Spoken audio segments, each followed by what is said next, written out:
where to look, unless you want something terrifying to look back at you. When I first spotted the house in 2012, however, it wasn't disturbing. It was curious, like me. I don't remember why I was absent-mindedly scrolling across that British village, sparsely populated and near nondescript. What I do remember is the reason I stopped on a particular garden behind a detached house, which stood adjacent to a few vast acres of farmland. A long T-shaped shadow was painting the lawn. It looked, to my eyes, like an oversized scarecrow. For the sake of visibility, most satellite images are snapped when the sun is at its highest, meaning shadows are at their shortest.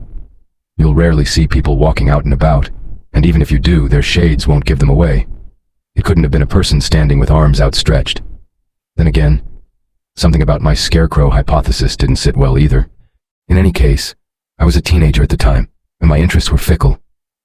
I forgot about the whole thing for years, but in 2016, my friend and I were talking about the many unanswered internet mysteries floating around, and I recalled that very personal mystery of my own from 4 years later. I showed my friend the house on Google Maps, and it was even curiouser than the first time. There were 2 T-shaped shades. The original was as long as ever, and the new one was half the height of the first.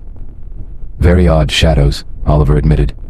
And it's just a residential house, not part of the nearby farmland, so why would the homeowner need scarecrows? I don't remember how I responded. The conversation took a detour into something else, thanks to the liquor incapacitating my thought processes. It wasn't until 2019 that my friend brought up the intriguing house again, so we Googled it once more. And again, the garden had changed. The second shadow had grown to the height of the first shadow. Something about the oddness of it all left me, for the first time in 7 years, quite afraid. I saw in his wide eyes that Oliver felt the same. He quickly played off his discomfort, but I noted his momentary lapse of cool-headedness, noted the hesitation which had preceded his stilted, unnatural laugh. I just didn't quite understand why we were both so afraid of 2 shadows. "The baby scarecrow is all grown up," he said. I didn't respond. 30 seconds later, Oliver held up his phone displaying Google Maps and said, 52 minutes. I clocked the blue line dotting a route from his apartment to the countryside house, nearly an hour away, and I raised an eyebrow. "You're not serious." "I am," he insisted. "We've been talking about this house for years. Don't you want to know what's in that back garden?" I shook my head. "Not anymore. There's something off about that image, Oliver." He groaned. "Oh, come on, Jamie. I know it's left an unscratched itch in your brain. I know you." "We're not going to drive across the country to spy on somebody's garden," I said. "Well, I am, and I'd love your company," Oliver replied, shrugging. "There's only so much a bird's eye view reveals, and street view won't let us peek over those obnoxiously tall hedges. We need to see the place in person. I feel as though I may have stepped out of my body for an hour or so, let someone else take the reins, for I only realized that I'd been coaxed in to accompany my friend as his car rolled to a stop outside that famous house from Google Maps, no longer seen as a flat roof and garden from a bird's eye view, but as a 3-dimensional, horribly real structure. The unassuming red-bricked residence was surrounded by 8-feet-tall hedges, countryside, and silence. There had been other cottages dotted along the winding country lanes here and there, but they did nothing to cut through the area's oppressive, all-consuming silence. Something about seeing the property in the flesh left my hairs tingling, left me ready to wrangle the steering wheel out of Oliver's grip and take us far away from that tall-walled place. And its hedges prompted an obvious question from my lips. "Unless you've brought stilts, how are we going to peek into this garden?" Oliver smiled as he opened the driver's door, so I followed him to the boot of the car. He'd always been more of a show-to-tell bloke. Inside the car's boot was a drone. Please, no, I inwardly groaned. I hated the thought of snooping on a stranger's property with an airborne camera. Then again, scaling the fence and trespassing would have been worse, so I nodded my head, signaling that I'd go along with Oliver's harebrained plan.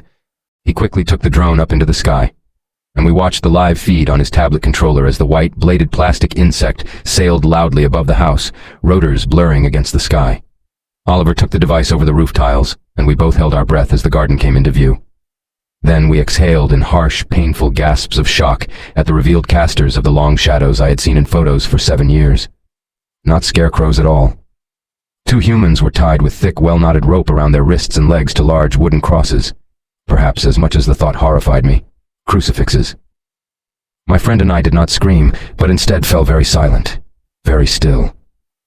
There is no trauma quite like shock, no horror quite like being frozen to the spot, unable to think, unable to run, and the terror of what we were seeing would only worsen as my friend decided with unsteady fingers to fly the drone downwards, taking it closer to the two bound people in the garden. One was an adolescent boy, wriggling weakly in restraints as he eyes fixed on the drone filming him from above. He wore a white tee with 5 letters torn through its fabric, torn through to the flesh, creating blood-stained letters on his torso. Spawn. Oh, God. I moaned in terror, slumping against the car with teary eyes on Oliver's tablet screen. We have to call someone. On the original cross, which I'd seen 9 years earlier, was a woman who barely looked like a woman at all. Her arms and legs, poking out of holes in dungarees, were nothing more than bundles of straw. Oliver and I finally broke free of our frozen states, beginning to retch as we realized that the captive woman was very much alive, but very much limbless, save for upper arms around which ropes were tightly wrapped. Cut through both her clothing and the skin beneath, in much the same way as the squirming boy beside her, was another blood-written word: whore. Oliver opened his lips, managing only to hiss out a whispery, wordless puff. Before he managed to try again, thunder cracked the air, followed by the live feed cutting out and the sight of the drone plummeting past the far side of the house, landing in the garden. That thunderous sound was one only heard in the true boonies of England. A gunshot. And moments later, my eyes caught the silhouette of a broad, bulky man behind the paper-thin curtains of the house's upstairs window. The drapes parted, then out peeked a double-barreled instrument and a hand reaching for the window's latch. I screamed in fear at Oliver. Move! As clambered in the car, the sound of plastic squeaking filled my ears. I didn't have to look up to know what would be pointing at us from that open window. Oliver floored the accelerator, and I half expected his side window to suddenly shatter, expected my best friend's body to collapse in a pool of blood against the steering wheel. However, there came no gunfire. We drove away. What the heck? Oliver bellowed minutes later, spittle and tears and snot flying from his horrified face. I managed only to sob in response. My friend pulled into a petrol station 20 minutes later, and whilst I said that we needed to phone the police, he claimed that we should go back to the house first, that we should be brave. Oliver was worried that the homeowner had chosen not to follow us because he'd needed to dispose of all evidence. Then my friend suggested that we had a limited window in which to go back and record some evidence of what the man had done. You watch too many crime programs, I pleaded, panting heavily. This is the real world, Ollie. In the real world you see a crime, then you call the police. That's how it works. Anyhow, after much back and forth, my friend managed to dupe me into thinking that he was on board with my plan of simply leaving it to the authorities. But whilst I went into the petrol station to pay for our freshly filled tank, Oliver tore away and left me behind. I tried to call him numerous times over the following hour or so. Nothing. So I rang the police and told them what had happened. To give credit where it's due, the authorities took my claim seriously and searched the homeowner's property. However, as Oliver had feared, the responding officers found nothing in the stranger's garden. No crucified, straw-stuffed victims. No carcass of a drone. No shotgun shell. Nothing to validate my tall tale. The homeowner, a man named Mr. Tomlinson, told the police that he had seen neither a drone nor 2 men outside his property. I showed the police the satellite image on Google Maps, and Mr. Tomlinson simply laughed. He said that the image was at least a year out of date, that he'd gotten rid of those statues months earlier. Yes, statues. Apparently this was a sufficient explanation for the police officers. Obviously, there were plenty of ways to corroborate my story. The police checked the surveillance footage at the petrol station, saw Oliver and I standing by the pumps, then saw him drive away whilst I was in the shop. See? I protested. We weren't saying you were lying, Jamie, one police officer insisted. We simply need evidence. I pointed at the screen. There's your evidence. We drove out here together and now he's gone. Look, this was only a few hours ago. The two of you were clearly arguing. It seems like your friend just needs to cool off, one of the officers suggested. They promised to look into Oliver's disappearance once the appropriate amount of time had passed. Well, 48 hours later, when he still hadn't shown face, the police took me more seriously. However, days, then weeks, then months went by. No sign of him, and the authorities failed to find any evidence suggesting that Mr. Tomlinson had been keeping people captive in his garden. No evidence of prisoners anywhere on his property. Then came the pandemic, and the world had bigger problems. Nobody believed my story, no matter how many times I talked about the Google Maps image, and the drone, and what the two of us had seen. Eventually, I researched the area surrounding Mr. Tomlinson's house, an area including surrounding hamlets and farms, all forming a tightly knit community. From news articles, I learned that a woman and a farmer went missing in 2011, and that got me thinking. so I managed to infiltrate a Facebook group for the local area, pretending that I'd bought a property in the area. They let me join. You wouldn't believe the things to be learned from a private Facebook group. That's where the village gossip lives in the 2020s. I learned that this local farmer had been a widow for 3 years before finally meeting someone new in 2010, someone from the next county over. Plenty of folk didn't like this, as they'd adored his wife. And, to make it worse, as one Facebook user commented, this new woman was an out-of-towner. I shared this information with the investigating police officers. They were aware of the missing persons cases, obviously, but that was about all I got out of them. They stonewalled me, much as they had with Oliver. And that left me with a gnawing feeling in my gut. Given that they lived in the area, I started to fear that they might be part of this tightly knit community too. Started to fear that they weren't much fussed about digging too deeply into the area's disappearances. Started to fear that they might even be culpable. Of course, many things didn't add up. Oliver and I had seen a woman and a boy in that garden, not a woman and a man. Still, there had to be something to this coincidence. I was certain of it. For a little while, I even considered breaking lockdown rules and returning to Mr. Tomlinson's property, doing my own investigation. But then came, in 2020, a series of haunting notes through my letterbox. I watched too. Nobody will ever find them. Don't come back. You'll come forth. I became an agoraphobe, became too terrified to go looking for Oliver. I would have broken lockdown rules for my old friend in a heartbeat. Possibility of meeting Mr. Tomlinson again, the haunting man who'd nearly killed us from his window, was a nightmare too great to bear.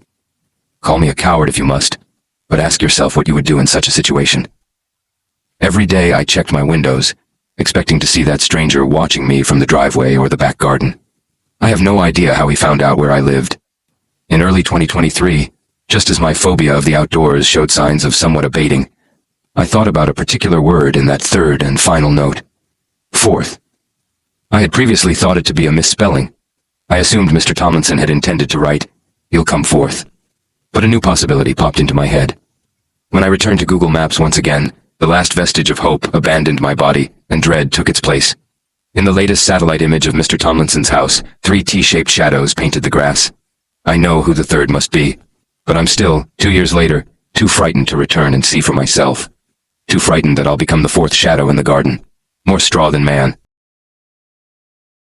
Before we move on to the next story, make sure to subscribe, smash the like button, and comment "Scarecrow" if you've made it this far into the video.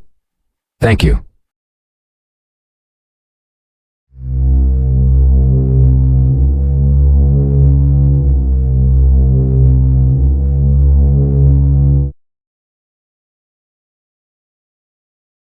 This happened when I was 9 years old. It was Halloween, and I was always the kind of kid who made friends easily and loved talking. That night, we were at the little square near my house. My friends went home early, but I decided to stay a little longer. I like that time of day when the sky turns orange and everything seems calm before it gets dark. I sat on the swing and stayed there, watching the sunset, thinking about the route I'd take later to get candy. I could hardly wait to wear my new costume and eat everything I saw. That's when I felt someone poking me. It was a small boy, probably no older than 7. He smiled and asked if I could push him on the swing. I agreed, of course. At that age, I'd make friends with anyone. His name was Otto. He seemed like an ordinary child, very cheerful and full of energy. He was dressed as a pirate, but the costume looked old, a bit torn. We talked for a while. He told me about the pirate costume he was wearing, and I talked about mine, which I was going to put on later before heading out for candy. It was easy to make friends at that age. You would just say your names and suddenly you were best friends. I kept pushing Otto on the swing, and we laughed, trying to see if we could get enough momentum to fly. That's when a group of other kids showed up. They wanted to use the swing. They asked me to get off, but I told them Otto and I were still playing. Their reaction was strange. They looked at me, confused, as if I had said something that didn't make sense. I didn't understand. Not at that moment. But Otto asked me to stop. He jumped off the swing, smiled, and said we should go somewhere else.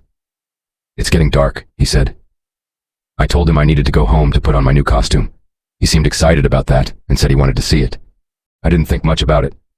We walked together toward my house. The streets were already full of kids running in every direction, wearing colorful costumes and plastic masks.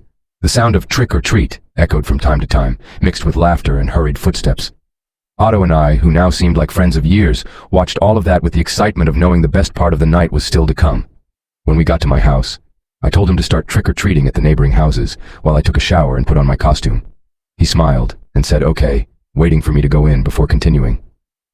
As soon as I entered, the sweet, strong smell of caramel filled the house. My mom always made caramel apples at this time of year. She appeared in the kitchen, a dish towel thrown over her shoulder, her cheeks rosy from the heat. "Oh, before I forget," she said, pointing to the corner of the room. "I've set aside some old things to donate. Take a look later and see if you want anything." I nodded, more focused on the caramel apples. But before going to take a shower, I glanced at the cardboard box. It was one of those big supermarket boxes, full of old toys, action figures with missing arms, scratched cars, and some clothes I didn't even remember existed. I shuffled through the top of the box, just to say I'd looked. That's when I saw it. At the bottom of the box, half hidden under a dinosaur mask, was the little gray cloth mouse. It belonged to Polacco, my cat. He carried that toy everywhere, and I always ended up tripping over it in the house. It had been years since he disappeared. My mom used to say that sometimes cats run away and never come back, but I liked to think he might show up one day, meowing at the door. I held the mouse for a moment, remembering the way Polacco would curl up with it to sleep. It wasn't a sad memory, just a good one that came out of nowhere.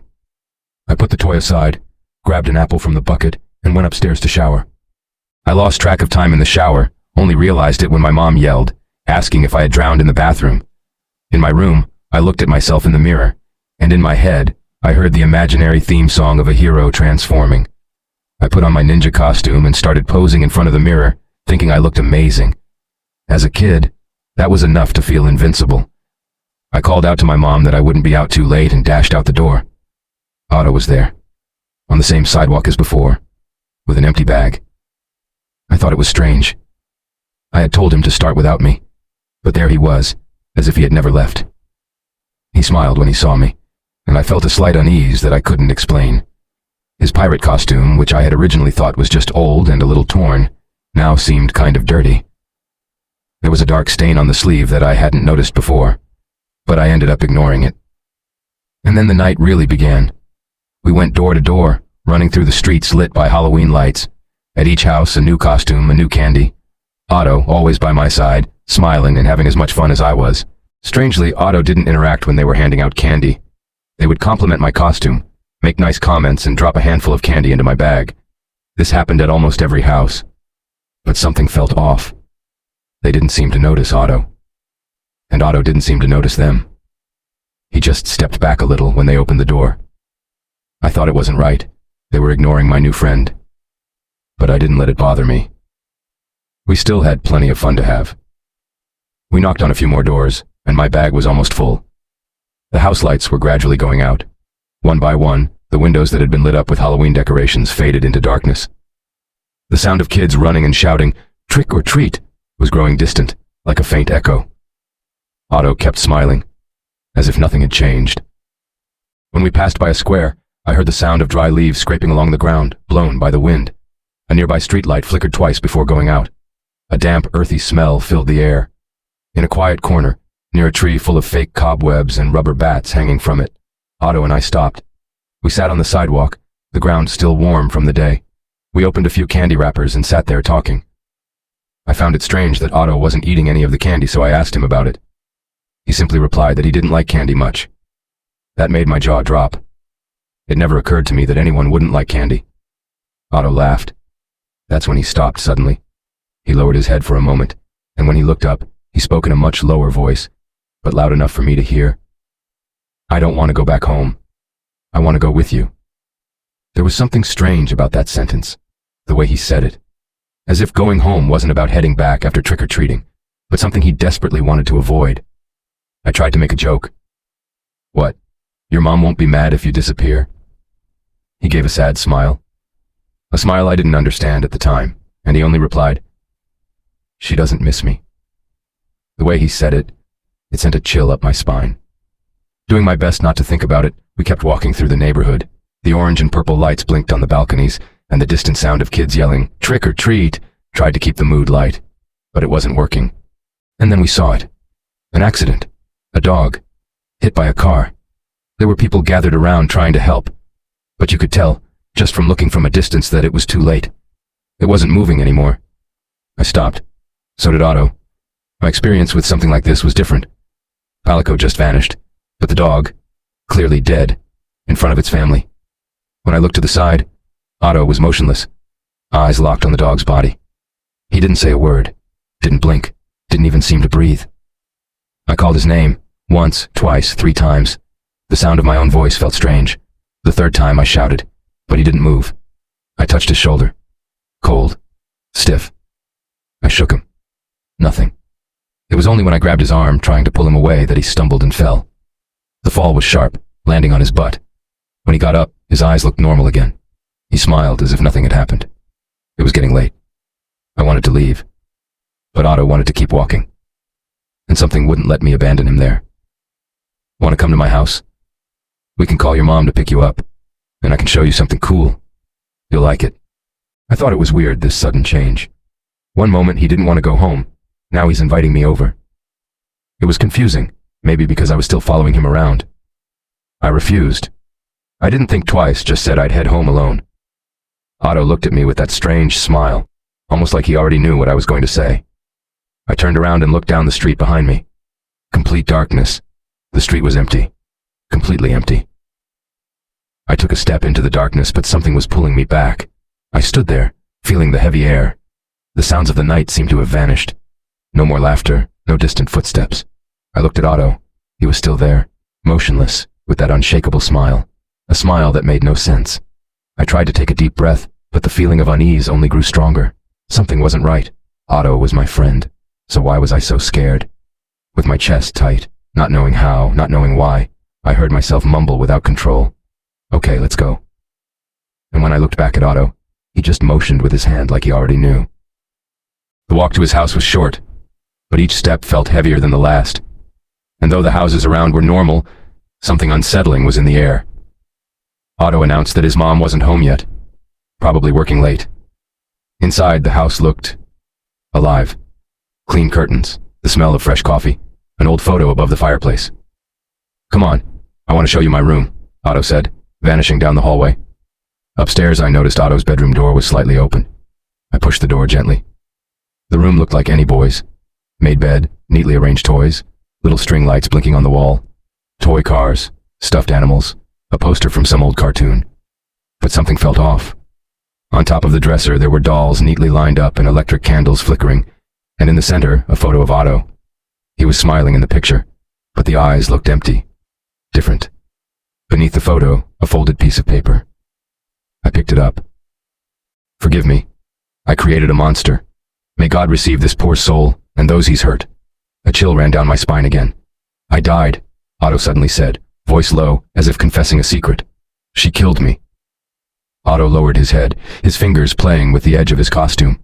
He lifted his eyes to me, and it sent a shiver through me. I know I said I didn't want to go home, but I thought you might help me with something. He stood up, the carpet muffling his steps. He stopped by the dresser, picked up the old photo, and looked at it. She did this to me, he whispered. Said I was a monster, and killed me. She had no right. He turned again. I just need you to do one thing, just one. His voice almost sweet, but there was something rotten behind it. Finish her, for me. The words hung in the air, heavier than any silence. After that, I'll leave. After that, I'll be free, and happy. I wanted to say no, wanted to run, but my body felt glued to the floor. The doorknob creaked downstairs. It was Otto's mother. Her voice sounded light, almost humming something. I could hear the jingle of keys being dropped on the table. Upstairs in the room, Otto stared straight at me. She's here. His words poured into my head like poison, telling me I didn't have to run, that I could fix it right there, that all I had to do was go down and end it. I tried to refuse, whispered a near-silent no just for myself, and for the first time, Otto stopped smiling, the sound of coffee brewing, my sweaty hands, heart pounding in my chest. You know she deserves it. He took a step toward me. She needs to pay. I closed my eyes, felt an icy chill on my neck, something crawling up my spine, like a weight, another presence taking up too much space in that room. And then finally, I ran, across the hallway and straight out of the door. I could hear Otto screaming and laughing maniacally even as I got across the block. I don't know exactly what made him say those things. I thought maybe he had some sort of mental illness or that he was going through some sort of sick episode. It's been a while since that night. Sometimes I feel like I've been someone else ever since, as if something stayed behind in that house. My mother never knew what happened. Never understood why I came home like that, without saying a word, without meeting her eyes. Otto never showed up again. No voice, no shadow, no reflection in the mirror. But every Halloween night, I feel it. It's like something or someone is watching me. I can sense it over my shoulders, and even if I tell myself it's nothing, just the wind, Otto's smile never leaves my mind. Never.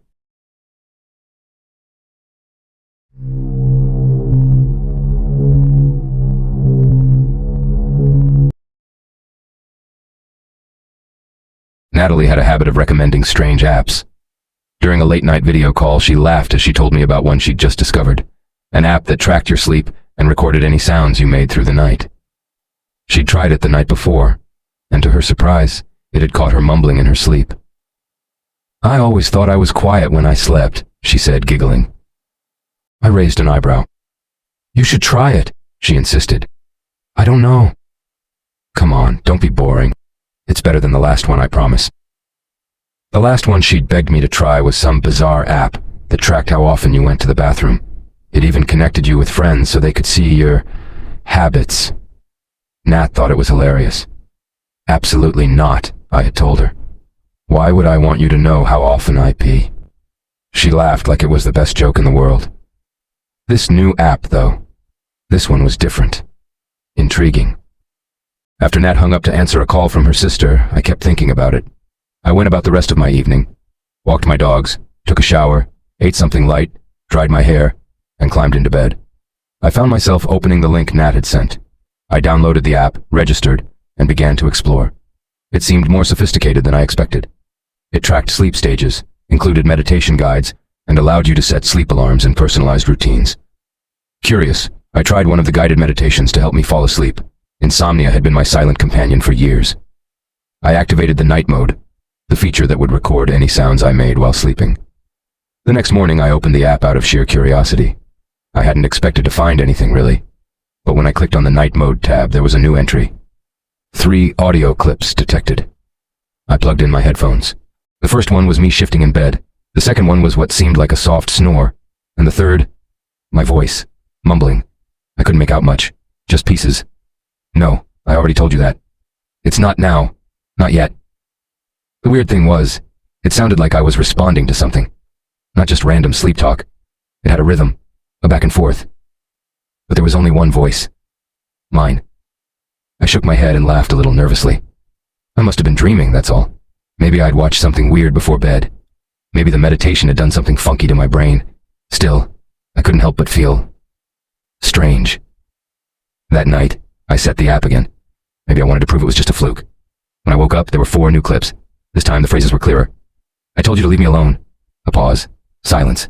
And then, "No. No, I don't remember. I'm trying not to." Again, only my voice, only... It didn't sound like sleep talk. It sounded like a conversation.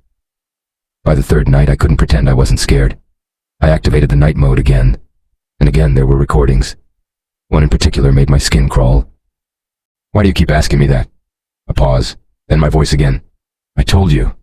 I'm not ready." I closed the app. That was it. I needed help. I texted Christian. He was studying audio-visual production and knew his way around sound editing. We agreed to meet in one of the university's study rooms after class. Christian took longer than usual. His fingers moved quickly over the keyboard, his eyes unblinking. I had stopped pretending I wasn't nervous.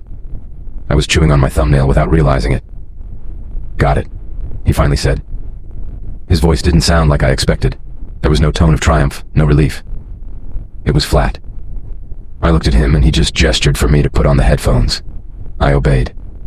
I cleaned it up as much as I could, lowered the background frequencies and boosted the wave that looked structured. "I don't know what it is, but it doesn't sound like interference," he added, barely above a whisper. He pressed play. And I heard it. First, my breathing. Then my voice. "I don't understand why you keep asking that. I already told you." Pause. And then it came. A voice. Not mine, not his. It wasn't high-pitched or deep. It was hollow. as if it came from inside a metal box or a tunnel, a voice without a body. How much longer can you resist without remembering? My heart skipped a beat. Asleep, I replied. I don't want to remember. Not again. Silence. Then that voice. You will. Soon. And at the end, a brief laugh. Not mocking. It was satisfying, as if it knew it had won something. I tore off the headphones like they were burning my ears. Christian was as pale as I was. Did you record that? He asked in a whisper. I shook my head. My hands were trembling. I don't know what that is, Christian. I swear I don't. Neither of us spoke for a long while. Only the hum of the fans in the study room filled the space. Christian, who had always laughed at my obsession with the paranormal, now looked like a character from one of the stories I used to tell. Only now, we were inside one. I stood up. I'm going to delete the app. Are you sure? We could look into it more. Maybe there's something we can find out. I don't want to find out anything. Not if it's about that. That same night, I deleted the app from my phone. I erased the audio files, the temporary folders, the logs. I even reset the phone to factory settings. Every tiny fragment of that experience. I tore it out like a tumor. Since then, I haven't used any app to help me sleep. I haven't really slept well since either. And if it ever spoke to me again, I wouldn't know. Because I made sure I'd never hear it again while I'm awake.